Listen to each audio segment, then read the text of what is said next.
जी।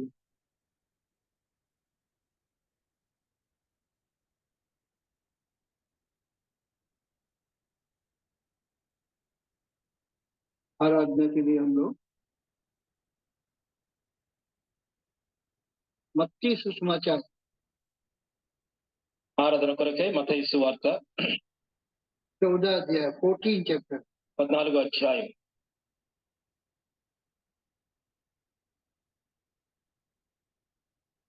22 पद से 22 से हम लोग पढ़ेंगे। 22వ వచనం నుంచి మనం చదువుకుందాం। మత్తయి సువార్త 14వ అధ్యాయము 22వ వచనం నుంచి మనం చదువుకుందాం। और उसने तुरंत अपने चेलों को बरबस नाव पर चढ़ाया कि उससे पहले पार चले गए जब तक कि वह लोगों को विदा करे। 23 వెంటనే ఆయన ఆ జన సమూహములను పంపివేసి ప్రార్థన చేయుటకు ఏకాంతముగా కొండ ఎక్కిపోయి సాయంకాలమైనప్పుడు ఒంటరిగా ఉండెను। उस समय नाव झील के बीच लहरों में डगमगा रही थी क्योंकि हवा सामने की थी। 25 రాత్రి 4వ జామున ఆయన సముద్రం మీద నడుస్తూ వారి యొద్దకు వచ్చెను। चेले उसको झील पार चलते हुए देखकर घबरा गए और कहने लगे वह भूत है और डर के मारे चिल्ला उठे। 27 వెంటనే యేసు ధైర్యం తెచ్చుకుని నేనే భయపడురని వారితో చెప్పగా पतरस ने उसको उत्तर दिया, हे प्रभु, यदि तू ही है तो मुझे अपने पास पानी पर चलकर आने की आज्ञा दे। 29 ఆయన రమ్మనగానే పేతురు దోణి దిగి యేసునొద్దకు నీళ్ళ వెళ్ళుటకు నీళ్ళ మీద నడిచెను గాని वह हवा को देखकर डर गया और डूबने लगा तो चिल्लाकर कहा, हे प्रभु मुझे बचा। గాలిని చూచి భయపడి మునిగిపోసాగి ప్రభు నన్ను రక్షించుమని కేకలు వేసెను।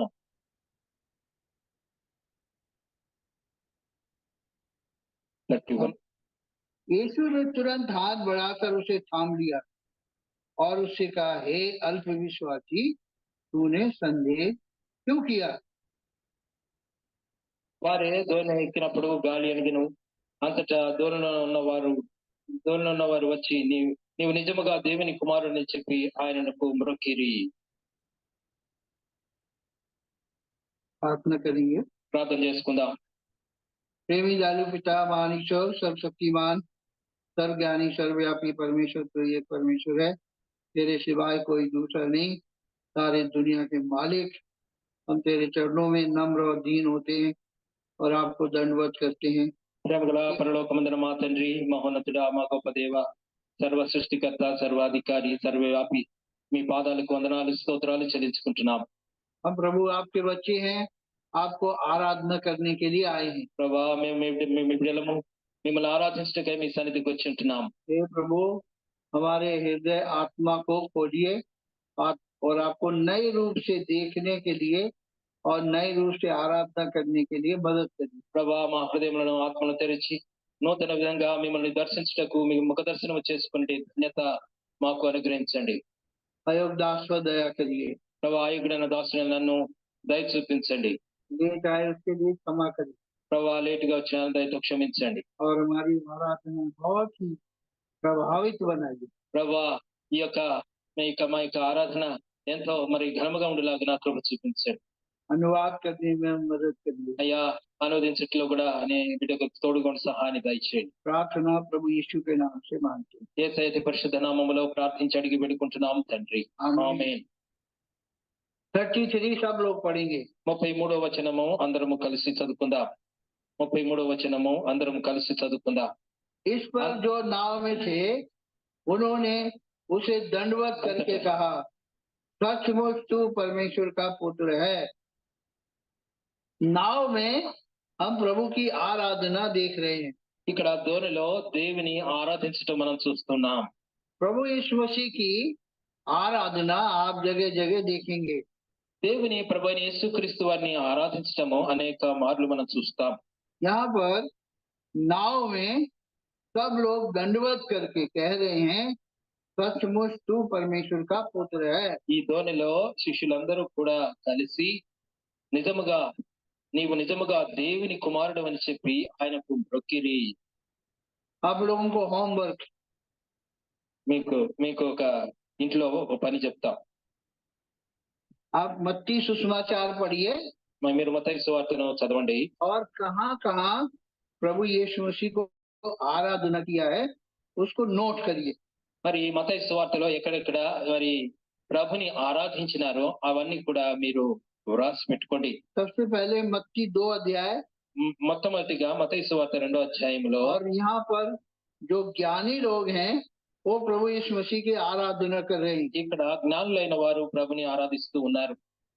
2:11 में 2వ అధ్యాయము మత్తయి సువార్త 2వ అధ్యాయము 11వ వచనంలో ये पूरा जो मत्ती है आराधना से भरा हुआ है। ఈ మత్తయి సువార్తలంతా కూడా ప్రభుని ఆరాధించటంతో నిండిపోయి ఉంటున్నది. 2 ही अध्याय से రెండో అధ్యాయం నుంచి కూడా ప్రభుని ఆరాధించటంలో प्रभु నింపబడి ఉంటున్నది. यीशु मसीह राजा है, जन्म से राजा है, इसलिए उसकी आराधना कर रहे। ప్రభువైన యేసుక్రీస్తు వారు పుట్టుకతోనే రాజు, ఆయన రాజుల రాజు, అందుకోసమే ఆయనను ఆరాధిస్తున్నాం. और आखिर में 28 अध्याय में 9 पद में यहाँ पर भी प्रभु यीशु मसीह को आराधना कर रहे। 28వ అధ్యాయం మత్తయి సువార్తలో 28వ అధ్యాయము 9వ వచనంలో కూడా ఇక్కడ ప్రభుని వారు ఆరాధిస్తున్నట్లుగా యేసు వారిని ఎదుర్కొని మీకు శుభమని చెప్పాను. వారు ఆయన ఎదుకు వచ్చి ఆయన పాదములను పట్టుకొని ఆయనకు మొక్కగా. तो हम देखते हैं पूरा मत्ती है आराधना से भरा हुआ है। మత్తయి సువార్త అంతా కూడా ప్రభుని ఆరాధించటంలో నింపబడి ఉంటున్నది. अब यहाँ पर विशेष आराधना का कारण क्या है? మరి ఇక్కడ మనం చదువుకున్న దానిలో ఆరాధనలో ప్రత్యేకత ఏమిటి అని మనం చూస్తే हम लोग यहाँ पर कहानी एक देख रहे हैं। ఇక్కడ ఒక వృత్తాంతం మనం చూస్తూ ఉన్నాం. प्रभु यीशु मसीह ने सब लोगों को मिलने लगे और लेकिन चेलों को बरबस आगे भेज दिया नाव में। మరి ప్రభువైన యేసుక్రీస్తు వారు మరి ఒంటరిగా ఉండిపోయి దోణి ఎక్కి వెళ్ళమని శిష్యులకు చెప్పి ఉంటున్నారు. और वो 23 में पहाड़ पर प्रार्थना करने लगे। ఆయన మరి కొండ ఎక్కి ప్రార్థన కోసం వెళ్ళి ఉంటున్నారు. और जब वो प्रार्थना करने लगे, మరి అప్పుడు వారు ప్రార్థన చేయించుండగా और नाव झील में है और कसके आंधी तूफान आया। మరి నావ ముందుకు సాగట్లేదు, ఎంతో తుఫానుతో మరి ఆటంకించబడింది. प्रभु यीशु मसीह ने इस चीज को जान लिया और वो पानी पर चलते हुए आ रही। ఈ సంగతి తెలుసుకొని ప్రభు వారు మరి నీటి మీద నడుచుకుంటూ వారి ఎదుకు వచ్చినారు. हाँ, एक तो पहले ही आंधी तूफान है, ఒకటేమో ముందు తుఫానుతో నిండి ఉంటుంది ఆ సముద్రం అంతా. दूसरा कोई पानी पे चल के आ रहा है। మరి అదే సమయంలో ఎవరో నీటి మీద నడిచి వస్తున్నట్లు శిష్యులకు కనబడింది. ये लोग बहुत डर गए। వారి శిష్యులు ఎంతో మరి భయపడి వణికిపోయినారు. अरे पानी पे कौन चल सकता है? అరే నీటి మీద ఎవరు నడవగలరు? तो उन्होंने सोचा भूत आ रहा, అరే దయ్యం వస్తుందేమో అనుకుని భయపడ్డారు. मुसीबत पे और मुसीबत। మరి ఒక తుఫాను ఒక సమస్య అనుకుంటే ఈ దెయ్యం నడుచుకుంటూ వస్తుంటే ఇంకొక సమస్య, భయం మీద భయము.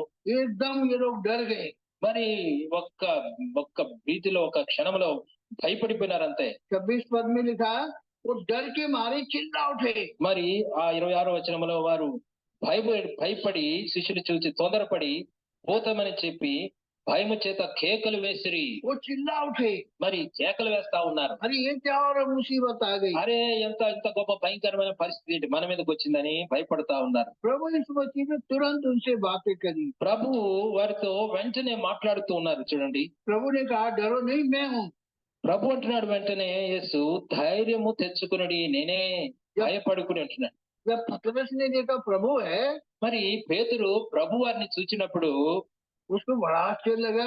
మరి ఎంతో ఆశ్చర్యం వేసింది పేతురుకు. अरे प्रभु पानी पे चल रहा అరే है। ప్రభు నీటి మీద నడుస్తున్నారే. तो उसने कहा प्रभु अगर आप हो అయ్యా నీవే అయితే मुझे भी पानी पे चलने दीजिए। అయ్యా నేను కూడా నీటి మీద నడుస్తానయ్యా అన్నాడు. तो प्रभु ने कहा आ जा। ప్రభు అన్నాడు రా అన్నాడు. और प्रभु पतरस भी प्रभु के साथ पानी पर चला। ఆ విధంగా పేతురు కూడా ప్రభుని మరి చూస్తూ నీటి మీద నడవటం మొదలు పెట్టినాడు. लेकिन वो इधर उधर देखने लगा మరి ఆ విధంగా మధ్యలో గాలిని చూచి భయపడినాడు. और एकदम से डूबने लगा। మరి భయపడి మునిగిపోసాగినాడు. पानी में डूबते वाले को हाथ पकड़ के अगर खींचोगे तो आपको नीचे खींच ले जाएगा। మరి నీటిలో మునిగివాడిని మనం చేయి పట్టుకొని పైకి లాగితే మనల్ని కూడా మరి ముంచేస్తారు వాళ్ళు. लेकिन ये तो प्रभु है, మరి ఇక్కడ ఉన్నది ఎవరు? మన ప్రభు. प्रभु पानी पर चल रहा है ప్రభు నీటి మీద నడుస్తా ఉన్నారు. और पतरस को भी पानी पर चलते हुए ले जा रहा है అది పేతురు కూడా నీటి మీద నడవమని చెప్పినారు. और कहता है, हे अल्पविश्वासी, ప్రభు तूने అంటున్నాడు, संदेह क्यों किया? ప్రభు అంటున్నాడు, అల్ప విశ్వాసి నీవెందుకు సందేహపడితివి అని పేతురు అంటున్నాడు. और जब वो नाव पर चढ़ गए మరి ఆ దోణిలో వారందరూ ఎక్కినప్పుడు तो आंधी तूफान थम गया। అది తుఫాను అణిగిపోయింది. अब 33 में 33లో यहाँ पर ये सारे लोग दंडवत करके एक चीज को पहचान रहे हैं, वो क्या? कि सचमुच तू परमेश्वर का पुत्र है। శిష్యులందరూ ఇప్పుడు ఏక బీచిన ప్రభు ఎదుట సాగిలపడి నీవు నిజముగా దేవుని కుమారుడు అని చెప్పి ఆయన పూజిస్తూ ఉన్నారు. यही आराधना का विषय है। ఇదే ఆరాధనకు అంశమైంటున్నది. आराधना में हम प्रभु यीशु को परमेश्वर का पुत्र करके पहचानना है, फिर आराधना करना है। ప్రభువైన యేసుక్రీస్తు వారిని దేవుని ఏకైక కుమారుడిని గుర్తించిన వారమై ప్రభుని మనం ఆరాధించాలి. इसी चीज पर बहुत सारा विवाद है। ఈ విషయంలో ఎంతో వివాదము ఏర్పడింది ఈ లోకంలో. परमेश्वर को कैसे पुत्र हो सकता है? మరి क्या परमेश्वर की शादी होती है? क्या उसको बीबी है? मुसलमान लोग यही चीज पर ज्यादा विवाद करते हैं। మరి ఈ యొక్క యేసు ప్రభు దేవుని కుమారుడు అన్న విషయంలో ఎంతో వివాదం ఉంది. దేవునికి పెళ్ళయిందా? దేవునికి కుమారులు ఉంటారా? దేవుని కుమారుడు అంటారు ఏమిటి అని మయంగా ముస్లింస్ దీని విషయమై ఎంతో వ్యతిరేకిస్తారు. इसके बारे में मुस्लिम लोग बिल्कुल राजी नहीं है। మరి దీని విషయమై ముస్లిం వారు ఏ విధంగానూ మరి వారు రాజీ పడరు. यीशु मसीह कैसे परमेश्वर का पुत्र हो सकता యేసు है? ప్రభు ఏ విధంగా దేవుని కుమారుడు అవుతారు అనే వారికి ఒక ప్రశ్న. लेकिन हम लोगों को विश्वास करना है, यीशु मसीह परमेश्वर का पुत्र है। అయితే మనము నమ్మి విశ్వసించవలసింది ఏమిటంటే యేసు క్రీస్తు ప్రభుల వారు దేవుని అద్వితీయ కుమారుడని గ్రహించాలా. कैसे पुत्र है? ఏ విధంగా ఆయన కుమారుడు? रोमियो की पत्री पहला अध्याय 1 और 2, 3 and 4। రోమిలకు రాసిన మొదటి పత్రిక మొదటి అధ్యాయము 3-4 వచనాలు. इससे स्पष्ट होता है, దీనిలో ఎంతో స్పష్టంగా వ్రాయబడి ఉంటున్నది. अपने पुत्र हमारे प्रभु यीशु मसीह के विषय में प्रतिज्ञा की थी, शरीर के भाव से दाऊद के वंश से उत्पन्न हुआ, परंतु पवित्र आत्मा के भाव से मरे हुओं में से जी उठने के कारण सामर्थ के साथ परमेश्वर का पुत्र है। ప్రభువైన యేసు క్రీస్తు నుండి కృపా సమాధానములు కలుగును గాక. దేవుడు తన కుమారుడగు మన ప్రభు అయిన యేసు క్రీస్తు విషయంలో ఆ సువార్త పరిశుద్ధ లేఖనమందు తన ప్రవక్తల ద్వారా ముందు వాగ్దానం చేసెను. యేసు క్రీస్తు శరీరం బట్టి దావీదు సంతానముగాను మృతుల నుండి పునరుద్ధానుడైనందున పరిశుద్ధమైన ఆత్మను బట్టి దేవుని కుమారుడుగాను ప్రభావముతో నిరూపింపబడెను. शरीर के भाव से वो दाऊद के संतान है। మరి శరీరానుసారంగా దావీదు యొక్క సంతానములో పుట్టినవాడు ప్రభువైన दाऊद యేసుక్రీస్తు. की नस्ल से पैदा हुआ है। ఆ దావీదు సంతానములో వంశములో పుట్టినవాడు. लेकिन అయితే जी उठने के कारण, మృతుల నుండి తిరిగి లేచుడు ద్వారా పునరుద్ధానుడై తిరిగి లేచుడు ద్వారా यहाँ पर क्या लिखा? ఇక్కడ ఏమని రాయబడింది? पवित्र आत्मा के भाव से मरे हुओं में से जी उठने के कारण सामर्थ के साथ परमेश्वर का पुत्र है। పరిశుద్ధమైన ఆత్మను బట్టి దేవుని కుమారుడుగాను ప్రభావముతో నిరూపింపబడినని రాయబడి ఉంటున్నది. सबसे पहले మొట్టమొదటిగా प्रभु यीशु मसीह पवित्र आत्मा के द्वारा जन्म लिया। ప్రభువైన యేసుక్రీస్తు వారు పరిశుద్ధాత్మ ద్వారా ఆయన ఈ లోకములో జన్మించి ఉంటున్నారు. जब मरियम से स्वर्गदूत ने गैब्रियल ने कहा कि तू पुत्र जनेगी, वो घबरा गई। మరి గాబ్రియేలు దూత మరియమ్మతో చెప్పినట్లు నీకు దేవుని యొక్క ఆత్మ ద్వారా నీవు గర్భవతి అవుతావు అని చెప్తే ఆమె భయపడింది. वो कैसे होगा? అది ఏ విధంగా జరుగుతుందని मेरी तो భయపడింది. शादी नहीं हुआ है, నాకు ఇంకా వివాహం కాలేదని मैं భయపడింది. उसको जानती नहीं हूँ। నేను ఏ పురుషుని ఎరుగనని చెప్పింది. उसने कहा पवित्र आत्मा की सामर्थ्य होगा।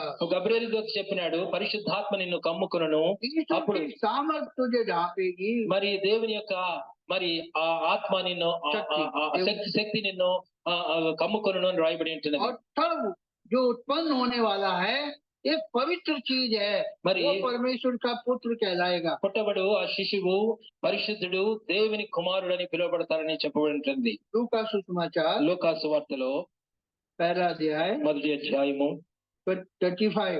35వ వచనం. स्वर्गदूत ने उसको उत्तर दिया, पवित्र आत्मा तुझ पर उतरेगा, परम प्रधान की सामर्थ तुझ पर छाया करेगी, इसलिए वो पवित्र जो उत्पन्न होने वाला है परमेश्वर का पुत्र कहलाएगा। దూత పరిశుద్ధాత్మ నీ మీదకి వచ్చును, సర్వోన్నతుని శక్తి నిన్ను కమ్ముకొనును గనుక పుట్టబోవు శిశువు పరిశుద్ధుడై దేవుని కుమారుడు అనబడును.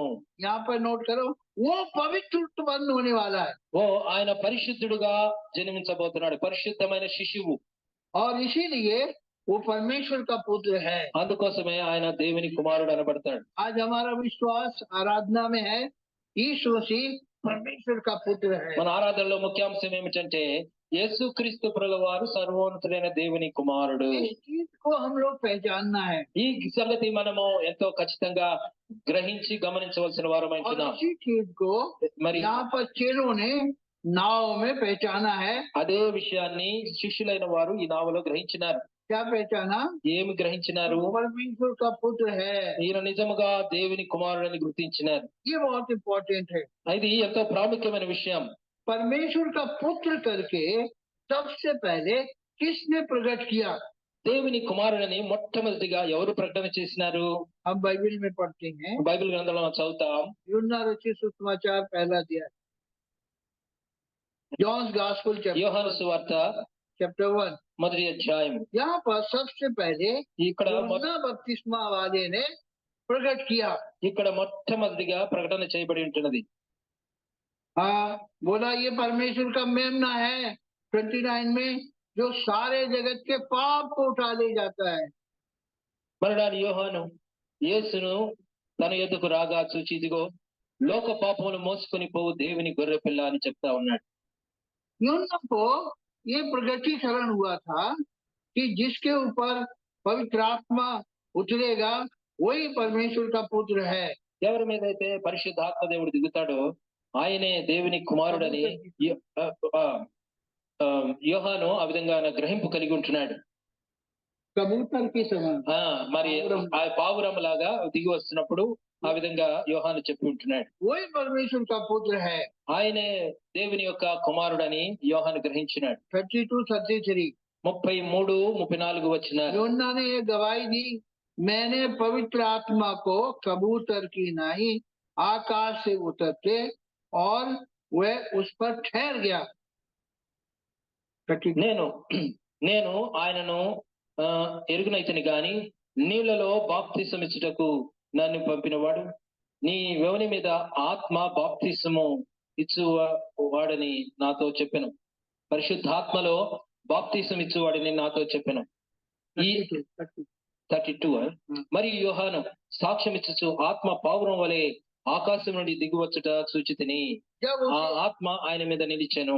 सबसे पहले बपतिस्मा मन फिराव का बपतिस्मा देने के लिए यूहन्ना को परमेश्वर ने भेजा। మరి ప్రభువైన యేసుక్రీస్తు వారికి బాప్తిసం ఇవ్వడానికి యోహాను దేవుడు పంపినాడు. प्रभु यीशु का అందరి కోసం मन फिराव का बपतिस्मे का प्रचार यूहन्ना बपतिस्मा देने वाले ने बोला।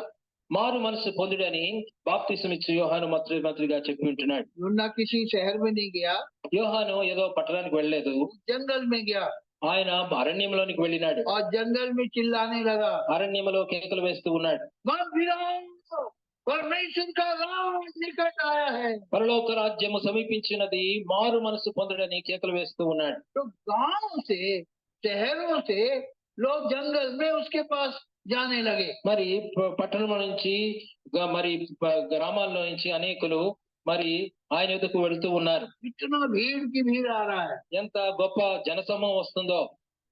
यूहन्ना बपतिस्मा देने वाले ने क्या कहा?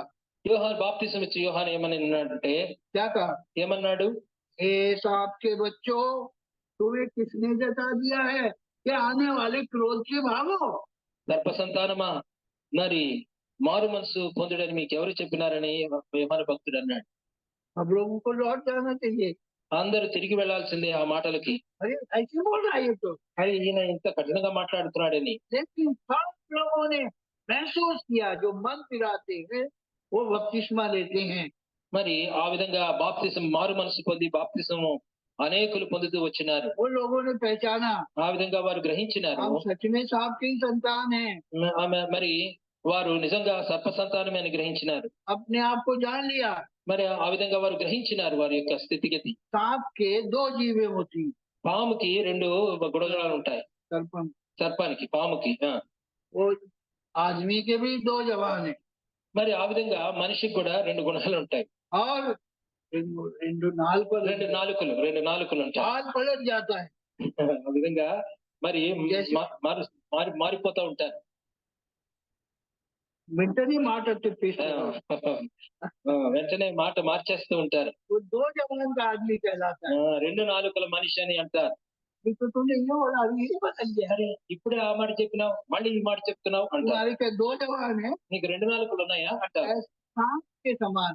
ఆ విధంగా సర్పం వలె మనుషుని యొక్క నాలుక ఉంటుంది. सांप की चाल टेढ़ी होती है మరి సర్పం యొక్క మరి గమనము, అది నడక, అది వంకర టింకరగా ఉంటుంది.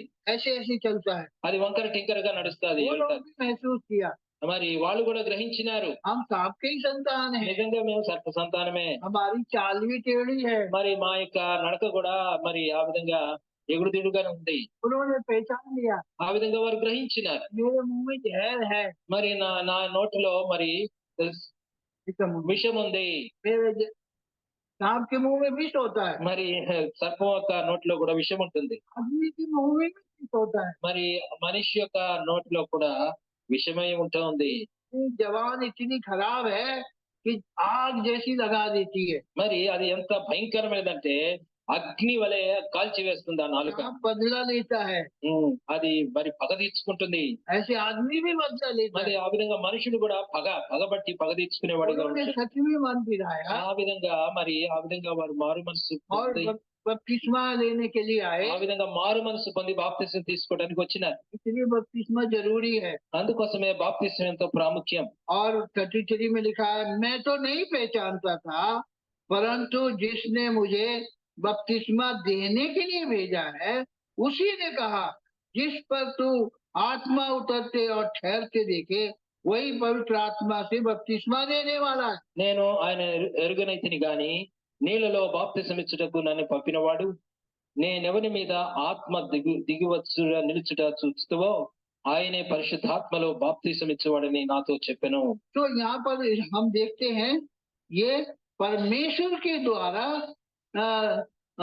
इंस्टीट्यूट किया गया है कि बपतिस्मा लेना जरूरी है। దేవుని పరిశుద్ధాత్మ దేవుని ద్వారా ఆ విధంగా నిర్ణయించబడి ఉంటున్నది బాప్తిసం పొందాలని. अब 34 पद में 34వ వచనం, ఈయనే దేవుని కుమారుడని నేను తెలుసుకుని సాక్ష్యం ఇచ్చి తినెను. सबसे पहले इसने प्रकट किया यही परमेश्वर का पुत्र है। యేసుక్రీస్తు ప్రభుల వారు దేవుని కుమారుడిని మొట్టమొదటిగా ప్రకటన చేసినది బాప్తిసం ఇచ్చి యోహాను. दूसरी बात हम देखते हैं రెండవసారి మనం చూద్దాం. नतानियल నతానియేలు ఆ విధంగా ప్రకటిస్తూ ఉన్నాడు. सबसे पहले फिलिप्पुस जब मिला మరి ఫిలిప్పు తోటి మొట్టమొదటిగా కలిసినప్పుడు నతానియేలు और उसने कहा जिसके बारे में हमने मूसा की व्यवस्था में पढ़ा है वो भविष्यवक्ता हमें मिल गया है, वो यीशु नासरत का रहने वाला है।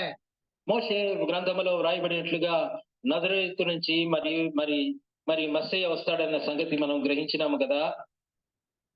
वो नासरत का यीशु है। ఆయన నజరేతుడైన యేసు అని చెప్పి ఉంటున్నాడు. नतानियल बोला నతానియేలు ఆ విధంగా అన్నాడు, नासरत నజరేతు एक छोटा सा गांव है, అది ఏదో చిన్న గ్రామం, అది इतना बड़ा आदमी छोटे गांव से कैसे आ सकता है। మరి అంత దైవజనుడు దేవుని కుమారుడు యేసయ్య నజరేతు నుంచి ఏ విధంగా రాగలడు అని ప్రశ్న వేసినాడు. उसने कहा आज चल के देख ले। మరి అదే విధంగా ఆశ్చర్యపోతూ చూస్తూ ఉన్నాడు. नतानियल और प्रभु यीशु कभी नहीं मिले थे। మరి ఎప్పుడైతే నతానియేలు ప్రభువైన యేసుక్రీస్తు వారు దర్శించినారో नतानियल और यीशु मसीह कभी एक दूसरे से मिले नहीं थे, जानते नहीं थे। మరి ఎప్పుడు కూడా నతానియేలు గాని యేసుక్రీస్తు ప్రభువు గాని ఇది వరకు ఎప్పుడు కలిసి ఉండలేదు. प्रभु ने जैसे नतानियल को देखा, ప్రభు ఎప్పుడైతే నతానియేలుని చూచినారో प्रभु यीशु ने क्या कहा ప్రభు అయిన యేసు ఏమన్నారు? 47 में ఆ, ఆ, 47 चैप्टर 1 47 ఆ, మత్తయి యోహాను సువార్త 1వ అధ్యాయము 47వ వచనం, ये सचमुच में इस्राएली है, इसमें कपट नहीं है। ఆ, యేసు నతానీయులు తన యొద్దకు వచ్చుట చూచి, ఇదిగో ఇతడు నిజముగా ఇశ్రాయేలీయుడు, ఇతని యందు ఏ కపటము లేదని అతన్ని గురించి చెప్పాను. प्रभु यीशु ने नतानियल को देखा, ప్రభువైన యేసుక్రీస్తు వారు నతానీయులను చూచినారు, ऊपर से नीचे देखा, పైనుంచి కింద దాకా చూసినారు. अंदर भी देखा।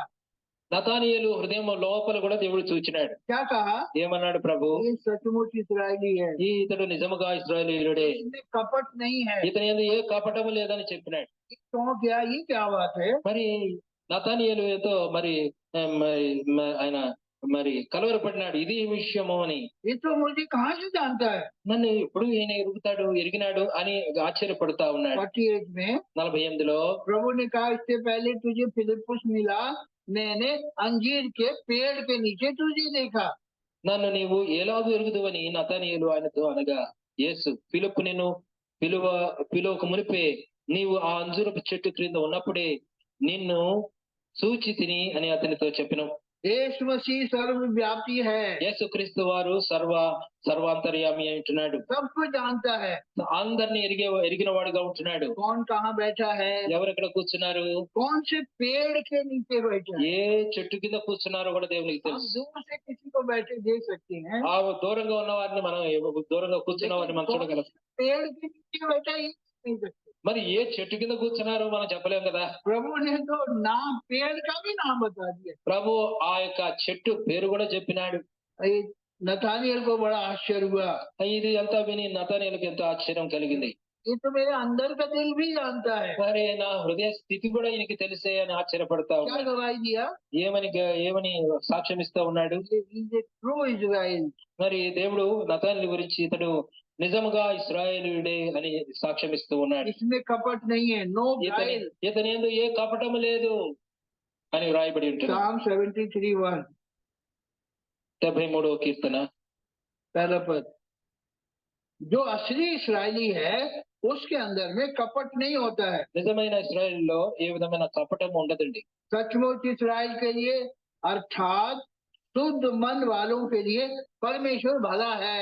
ఇశ్రాయేలు ఎడల శుద్ధ హృదయ ఎడల నిశ్చయముగా దేవుడు దయాళుడై ఉన్నాడు. इस्राएल का मतलब शुद्ध हृदय वाले, ఇశ్రాయేల్ అంటే శుద్ధ హృదయము కలిగిన వారు, ट्रू हार्ट, నిజమైన శుద్ధ హృదయము కలిగిన వారు, नो गाइल। వారిలో ఎటువంటి కపటం ఉండదండి. ये चीज प्रभु ने देखा नथानिएल के अंदर, నతానీయులలో ఈ దీన్ని దేవుడు గ్రహించి చూచినాడు. बाहर भी देखा, బయట కూడా చూచినాడు. कहाँ बैठा वहाँ देखा, ఏ చెట్టు కింద కూర్చున్నాడో దేవుడు చూచినాడు. और उसके भीतर भी देखा। మరి అతను బయట కూడా అంతరంగంలో కూడా చూచినాడు. परमेश्वर हमारे बारे में सबको जानता है, యేసుక్రీస్తు ప్రభువు వారు మన విషయమై అన్ని ఎరిగిన వారుగా ఉంటున్నారు, सब कुछ देखता है। అంతా చూస్తూ ఉన్నారు. जब ये चीज देखा, ప్రభువు ఈ విధంగా చూచినప్పుడు नथानिएल ने क्या कहा? నతాన్ని ఏమన్నాడు? 49 49వ వచనం యోహాను సువార్త अंदर चदवनी, 49 అందరం చదువుకుందాం. नथानिएल ने उसको उत्तर दिया, चदवनी 49 అందరం కలిసి చదువుకుందాం. నతానీయేలు, బోధకుడా, నీవు దేవుని కుమారుడవు, ఇశ్రాయేలుల రాజు అని ఆయనకు ఉత్తరం ఇచ్చాను. वही चीज को पहचान लिया।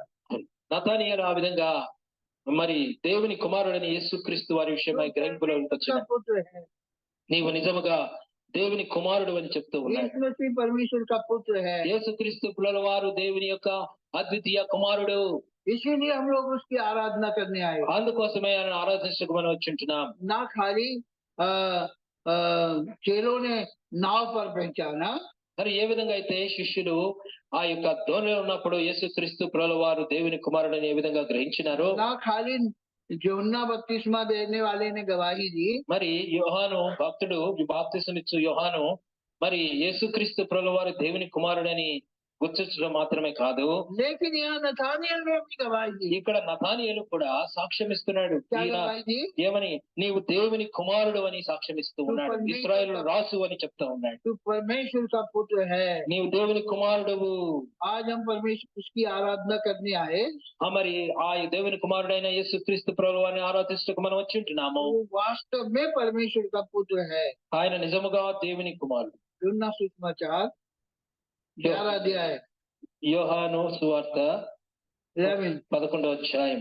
यहाँ पर हम मार्था की गवाही देखते हैं। ఇక్కడ మార్త యొక్క సాక్ష్యం మనం చూస్తాం. 27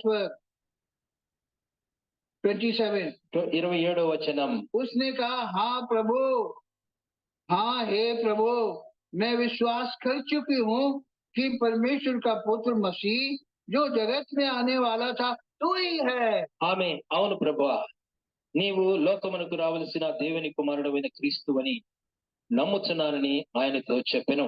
मार्था से प्रभु ने कहा, మార్తతోటి ప్రభు అన్నాడు, तेरा भाई जी उठेगा।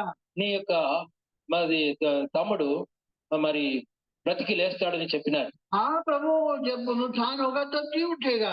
అందుకు ఆమె అంటుంది, అవును ప్రభా, మరి అంత్య దినాల్లో పునరుద్ధానుడయ్యారు లేస్తాడని చెప్తా ఉంది. प्रभु ने कहा, नहीं, पुनरुत्थान और जीवन मैं ही हूँ। ప్రభు అంటున్నాడు, పునరుద్ధానమును జీవమును నేనే అంటున్నాడు. मैं ही पुनरुत्थान हूँ। నేనే పునరుద్ధానమును అంటున్నాడు. क्या तू इस बात पर विश्वास करती है? నా యందు ఈ విధంగా నీవు విశ్వాసం ఉంచుతున్నావా అని ప్రభు అడుగుతున్నాడు. 26 में 26లో क्या तू विश्वास करती है? నీవు విశ్వాసం ఉంచుతున్నావా అని ప్రభు అడుగుతూ ఉన్నాడు. 27 पद में బ్రతికి నా యందు విశ్వాసం ఉంచు ప్రతివాడును ఎన్నటికి నీ చనిపోడు, ఈ మాట నమ్ముచున్నావా అని ఆమెను అడిగెను. 27 ఆమె అవును ప్రభువా, నీవు లోకమునకు రావలసిన దేవుని కుమారుడైన క్రీస్తు అని నమ్ముచున్నానని ఆయనతో చెప్పెను. जब आप पहचानते यीशु मसीह परमेश्वर का पुत्र है, ప్రభు అయిన యేసుక్రీస్తు వారు దేవుని అద్వితీయ కుమారుడని మనం గ్రహించినట్లయితే, जब आप पहचानते वही पुनरुत्थान और जीवन है, ఆయనే యేసుక్రీస్తు ప్రభు వారి పునరుద్ధానమును జీవన అంటున్నాడని మనం वो గ్రహించినట్లయితే, जीवन भी है और जिलाएगा भी। ఆయన జీవం అంటున్నాడు, పునరుద్ధానము కూడా ఆయన అంటున్నాడు. वो हमें जिलाएगा। ఆయన మనల్ని బ్రతికించేవాడు. Then you can worship him। ఆ విధంగా గ్రహింపు కలిగి ఉంటే నీవు దేవుని वो ఆరాధించవచ్చు. परमेश्वर का पुत्र है, ఆయన సర్వోన్నతుడైన దేవుని యొక్క కుమారుడు. इसलिए हम आज उसकी आराधना करना है। అందుకోసమే ఈ రోజున ఆయనను ఆరాధించాలా. जन्म से लेकर జన్మ మొదలుకొని प्रभु यीशु मसीह की आराधना हो रही है। ప్రభు అయిన యేసుక్రీస్తు వారికి ఆరాధన చెల్లిస్తూ ఉన్నారు. हम लोग भी आराधना करना है। ఆ విధంగా మనము కూడా ప్రభుని ఆరాధిస్తాం. यहूदियों का राजा जिसका जन्म हुआ है वो कहाँ है? మరి యూదుల రాజుగా పుట్టిన వాడు ఎక్కడున్నాడు అని వారు ప్రశ్న వేస్తాం. हम उसे दंडवत करते आए हैं। ఆయనను పూజించ మేము వచ్చింటున్నాం అంటున్నారు तो జ్ఞానం. प्रभु यीशु मसीह परमेश्वर का पुत्र है। ప్రభు అయిన యేసుక్రీస్తు వారు సర్వోన్నతుడైన దేవుని కుమారుడు. उतना ही नहीं, అంత మాత్రమే కాదు, जब प्रभु यीशु मसीह को क्रूस पर चढ़ाया गया ప్రభు అయిన యేసుక్రీస్తు వారిని సిలువ ఎక్కించినప్పుడు और जिस सूबेदार ने उसको क्रूस पर चढ़ाया था, ఏదైతే సైనికుల అధిపతి ఆయనను సిలువ వేసినాడో, और जब उसने प्रभु यीशु मसीह के इस सारी जीवन को देखा, ప్రభు అయిన యేసుక్రీస్తు వారి యొక్క ఆ జీవితాన్ని గమనిస్తూ వచ్చిన ఆ యొక్క సైనిక అధిపతి, उसके साथ 2 चोर भी चढ़ाए गए थे। మరి యేసుక్రీస్తుకు ప్రభు వారికి ఇటుపక్క అటుపక్క ఇద్దరు దొంగలు కూడా సిలువ వేయబడ్డారు. उनका जीवन देखा, వాళ్ళ జీవితాన్ని కూడా చూచినాడు. प्रभु यीशु का जीवन देखा, ప్రభు అయిన యేసుక్రీస్తు వారి యొక్క సాక్ష్యమైన జీవితాన్ని చూచినాడు. तीनों को क्रूस पर चढ़ाया। ఆ ముగ్గురిని సిలువ వేసినారు. ये चोर लोग जब कीले लगा रहे మరి ఈ యొక్క దొంగలకు మేకలు కొడుతున్నప్పుడు तब क्या किया? మరి ఏమన్నారు? कितना गुस्सा हो गए, వారికి ఎంత కోపం వచ్చిందో, कितना गाली दे रहे होंगे। ఎంత ఎంత వాళ్ళు కోపం ఇచ్చి తిట్లు తిడుతున్నారు. क्यों? ఎందుకు? अब मार तो डाल रहे, इससे ज्यादा क्या करेगा? మరి మరి మరి ఇక అంతకంటే వారు ఏం చేస్తారు కాబట్టి తిడతా ఉన్నారు. प्राण तो ले ही रहे हो, మరి ప్రాణమే తీసేస్తున్నారు. कुछ भी बोल रहे होंगे, ఇక ఏమో వాళ్ళు చిట్టి. पर प्रभु यीशु मसीह అయితే ప్రభు అయిన యేసుక్రీస్తు వారు कुछ भी नहीं बोल रहे, మరి ఈ మౌనంగా ఉండిపోయినారు. कुछ भी नहीं बोल रहे। ఆయన మౌనం అయిపోయినాడు. उन्होंने देखा మరి ఆ యొక్క సేనాధిపతి सब చూస్తున్నాడు. काम पूरा हो चुका है। మరి సమాప్తం అయిపోయిన ప్రభు వారు చెప్తా ఉన్నారు. हाँ, हे पिता, इन्हें क्षमा कर दो, ये नहीं जानते ये क्या करती है। మరి తండ్రి, వీరు ఏమి చేస్తున్నారు, వీరు ఎరుగురు కనుక వీరిని క్షమించమని ప్రభు వారు చెప్తూ ఉన్నప్పుడు ఆ సేనాధిపతి వింటూ ఉన్నాడు. क्रूसिफिक्शन का सारा काम उसी की अधीनता में हुआ। మరి ఆ యొక్క యేసుక్రీస్తు ప్రభు వారిని సిలువ వేసే ఆ కార్యక్రమం అంతా ఆ సేనాధిపతి ఆధ్వర్యంలో జరిగింది. और फिर उसने गवाही दी। ఆ సేనాధిపతి సాక్ష్యం చెప్తా ఉన్నాడు. देखिए చూడండి, 39 मार्क మార్కు 15:39 మార్కు సువార్త 15వ అధ్యాయము मार्क 15:39 15వ అధ్యాయము 39వ వచనం. మార్కు సువార్త. सूबेदार जो उसके सामने खड़ा था, जब उसने यूं चिल्लाकर प्राण छोड़ते हुए देखा तो उससे कहा, सचमुच ये मनुष्य परमेश्वर का पुत्र है। ఆయనకు ఎదురుగా నిలిచిన శతాధిపతి ఆయనను ఇలాగ ప్రాణం విడిచి చూచి నిజముగా ఈ మనుష్యుడు దేవుని కుమారుడే అని చెప్పెను. सचमुच ये परमेश्वर का पुत्र है। నిజముగా ఈయన ఈ మనుష్యుడు దేవుని కుమారుడే అని చెప్తా ఉన్నాడు. ये कितनी बड़ी बात है। ఇదంత గొప్ప విషయము.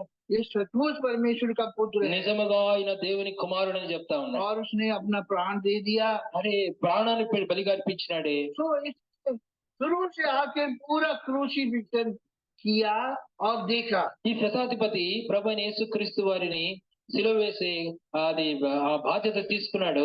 మొత్తం ఆ కార్యం అంతగా పూర్తి చేసినాడు. पता नहीं उसने कितनों को क्रूस पर चढ़ाया होगा, మరి ఈ శతాధిపతి ఎంత మందిని సిలువ వేసాడో మనకు తెలియదు. लेकिन ये अद्भुत आदमी है प्रभु यीशु। అయితే యేసుక్రీస్తు ప్రభుల వారు ఈ మనుషుడు దేవుని కుమారుడే అని చెప్తున్నాడు. इसका क्रूस पर चढ़ाना भी अद्भुत है, మరి ఈయన సిలువ వేయటం కూడా ఎంతో అద్భుతం అని చెప్తా ఉన్నాడు. इसका जीवन अद्भुत है। ఆయన జీవితం అద్భుతం అని చెప్తా ఉన్నాడు. 7 बातें जो क्रूस पर बोली वो भी उसने सुनी। ప్రభు యేసుక్రీస్తు వారు సిలువలో చెప్పిన 7 మాటలు కూడా ఈ శతాధిపతి వింటూ వచ్చినాడు. सब सुना उसने, ఆ యొక్క ఈ మాటలన్నీ వింటున్న శతాధిపతి तब उसने पहचाना ఈ విధంగా గ్రహింపులోనికి వచ్చినాడు. ये सचमुच परमेश्वर का पुत्र है। నిజముగా ఈ మనుష్యుడు और దేవుని కుమారుడే అంటున్నాడు. लोगों ने गवाही दिया। మరి ఆ విధంగా ప్రజలు సాక్ష్యం ఇచ్చినారు. ये सूबेदार उद्धार पा गया। మరి ఎవరైతే అంతకు सूबेदार ये शताब्दी ఆ విధంగా ఈ శతాధిపతి రక్షణ పొందినాడు. ये उद्धार पा गया। ఈ శతాధిపతి సిలువ వేసిన శతాధిపతి రక్షణ పొంది ఉంటున్నాడు. क्रूस पर मरने के लिए बहुत टाइम लगता है। మరి సిలువ మీద మరణించడం అంటే ఎంతో సమయం పడుతుంది. उसको मालूम है, మరి ఆ శతాధిపతికి తెలుసు. लेकिन बोला మరి ఇక్కడ తన నోటితో చెప్తూ ఉన్నాడు. हुआ మరి ప్రభు సమాప్తమైనదని తన నోటితో చెప్పినాడు. मैं अपनी आत्मा तेरे हाथ में सौंपता हूँ। తండ్రి నా ఆత్మను నీ చేతికి అప్పగిస్తున్నా అని ప్రభు చెప్తా ఉన్నాడు.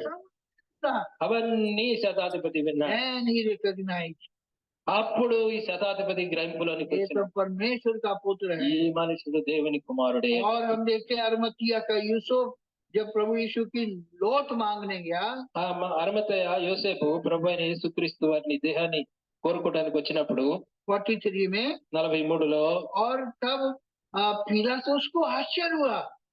మరి పిలాతుకు ఆశ్చర్యం వేసింది. 44 44లో పిలాతు इतना जल्दी मर गया। ఆయన ఇంతలోనే చనిపోయానా అని ఆశ్చర్యపడి ఉంటున్నాడు. कंफर्म करने के लिए ఆ విధంగా మరి ఆయన చనిపోవడం లేదో చూడటానికి सूबेदार से कंफर्म किया। శతాధిపతిని పిలిచి ఆయన అడిగినాడు. 44 44లో पिलातुस ने आश्चर्य किया, वो इतना शीघ्र मर गया, और सूबेदार को बुलाकर पूछा, क्या उसको मरे हुए देर हुई?